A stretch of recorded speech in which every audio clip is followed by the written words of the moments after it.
Hi everyone, this is Dr. Wade Powley, and in this video we're going to talk about the capital asset pricing model. The capital asset pricing model shows the relationship between market risk and the expected return of an asset like a stock. The formula relies on three inputs: the risk-free rate, the beta, and the expected market return.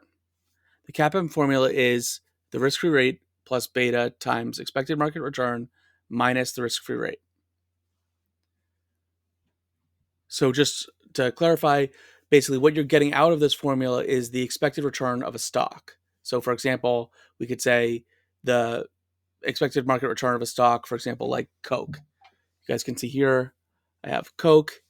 And if you want to know what can I expect from earning Coke, like what would be a good expected return of the stock from Coke, the way we could do this, one way we could come up with an expected return of the stock of Coke is we could say, okay, well, what is the beta of Coke, the stock of Coke? And so what we would do is we would come up with the time series for the returns of the market, which is like the S&P 500, and then we would come up with a time series of the returns for the stock of Coke, and then we would regress the stock of Coke on the um, returns from the market, and that would give us a beta, which is basically the correlation between the stock price returns from Coke and the stock price returns in the market. And that's so the correlation, what is the correlation between stock price of Coke and the stock price of the market? And that'll give us the beta. And then the risk-free rate is typically like a treasury bill, typically like the 10-year treasury.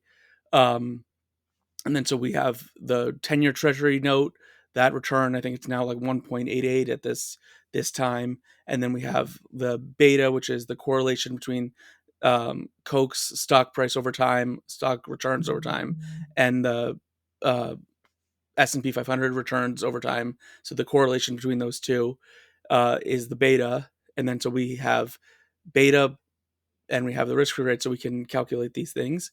And that'll give us the expected return of Coke, the Coke stock price. The risk-free rate, there's no such thing as an investment that is completely risk-free. The risk-free rate refers to the rate of return on the lowest risk investments available in the market. Typically, a treasury note is used for reference. I think it's typically like a 10-year treasury note. The risk-free rate accounts for the time value of money. You must measure the projected performance of your money in a given asset against performance at the risk-free rate. Okay. And then the beta, as I said, is the measurement of volatility, or also the correlation of an asset relative to the market as a whole. So as I said, this is where you would want to get the returns of the stock Coke stock price, and then you would want to get the returns from the market, typically the S&P 500, and then you would want to find the correlation between those two assets, and that would be the beta, and that's beta is a rough proxy for the risk of an asset, and the market has a beta of 1, of course, because the S&P 500 is perfectly correlated with itself, and assets with a beta of 1 have a perfect correlation with the market. Betas closer to 1 indicate assets that are more closely track the market. Betas further from 1, like for example beta 0, less correlation with the market. Betas greater than 1 increase the portfolio risk. Betas less than 1 decrease the portfolio risk. The reason for this is because you want things that are uncorrelated to the market. And the reason is if you can put a bunch of assets that are uncorrelated from each other into the portfolio, then in general, it'll make the portfolio less risky, right? Because if you're holding a bunch of different assets that are uncorrelated with each other, then as time unfolds, even if a couple of the assets don't do well, because they're all uncorrelated with each other on average, your portfolio will have a lower standard deviation. And so a beta of 0 indicates an asset that's completely uncorrelated with the market.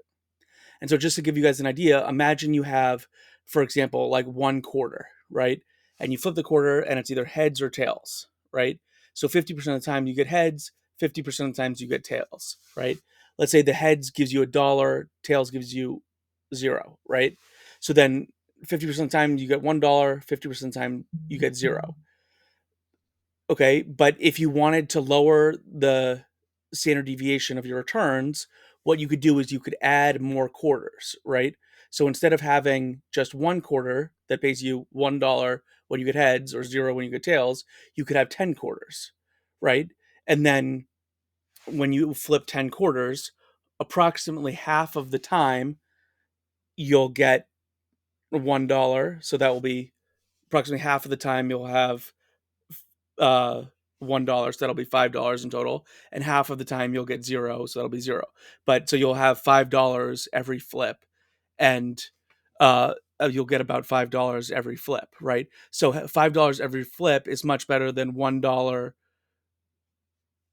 you know, $1 sometimes and zero other times, right? And so what you'd rather have is $5 every time as opposed to $1 sometimes and $0 other times. And so effectively, um, by putting together lots of different quarters, all of which are uncorrelated from each other, you can effectively lower the risk of the portfolio. And that's what this is doing. Each of the quarters is quote unquote uncorrelated with each other, right? They have beta zero. And that's what that example shows. And so if you had a quarter of beta one, what that would mean is that each quarter is perfectly correlated to each other. So every time the first quarter rolls ahead, then each of the other quarters also rolls ahead. And then so the effect is the marginal benefit of each quarter is not very useful, right? Because it's effectively the same thing as just having one quarter, right? Because when you roll the first quarter, it comes up heads, you get $1, but then all the other quarters are the same, right? So it's $1, two, $1, two, $1.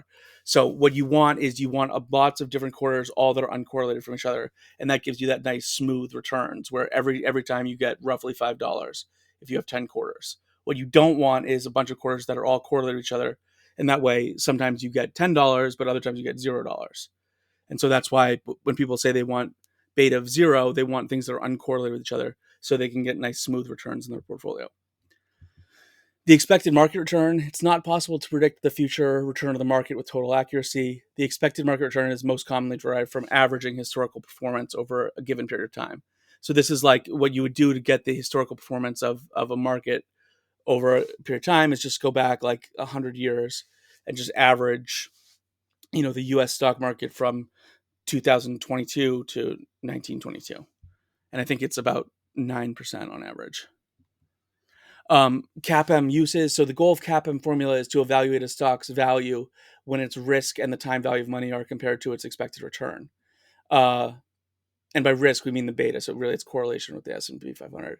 The result of the Capm formula gives an investor the required rate of return they can use to find the expected return of the asset.